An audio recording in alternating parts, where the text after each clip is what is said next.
The United Kingdom is dancing its way to the new normal. Thousands of people will gather at the mass nightclub rave in Liverpool, England. This as a key test of whether live events halted during the pandemic can reopen at full capacity by June as planned. Let's take a look at the UK's first dance with Mark Davies on Bloomberg Quick Take. To move forward and look forward to life beyond June the 21st is it's extremely exciting. The DJs, the artists, the people who work behind the scenes, everybody just wants to get back to work and become self-sufficient again.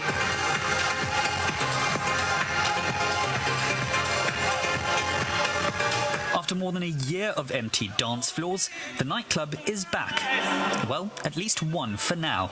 3,000 clubbers will gather in Liverpool for the UK's first big bash on April 30th, with no social distancing and no face coverings required. At the moment, all other nightclubs in the UK aren't allowed to reopen until at least June 21st, but the popular circus event is getting a special pass for 2 days. It's one of many government-backed pilot events across the country, with scientists on the sidelines. Researchers are studying crowd interactions and behaviour, social distancing options, ventilation and test on entry rules. Based on their findings, they're hoping to build a blueprint for venues across the UK to reopen safely this summer. When the local authorities got the nod, so to speak, they reached out to us and said, OK, we are going to do these pilot schemes. Would you like to be interested and take part? Myself and my business partner, Richard, was up for a challenge, said, OK, let's do this. And we understood it was going to be like an enormous responsibility and, of course, an enormous honour. For this event, ravers have to test negative for COVID using a lateral flow test. They're required to do this the day before at designated centres.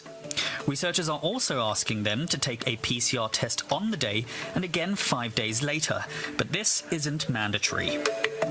With the exception of the additional protocol to get your tickets and your lateral flow test, once you are over the threshold into our events, the whole point of it is that it's pre-COVID times as such, which is the most exciting part of it and also, I would say, daunting part of it in a lot of ways.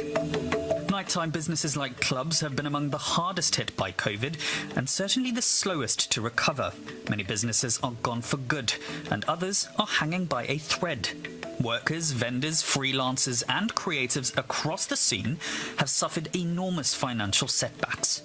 This event is extremely significant for all sorts of reasons. Of course, firstly, it's just the possibility of going back to work. I mean, myself, I've not worked or had any sort of income really for 14 months, and I'm certainly not the only one. There's a whole industry in hospitality events, and everyone that has really been left with very, very little. So to be able to get back to work is the main thing.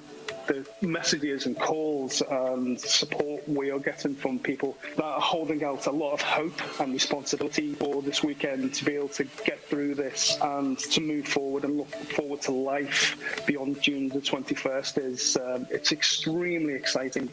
Fears of new variants and further virus outbreaks still loom, especially as many countries like India suffer their deadliest outbreaks yet.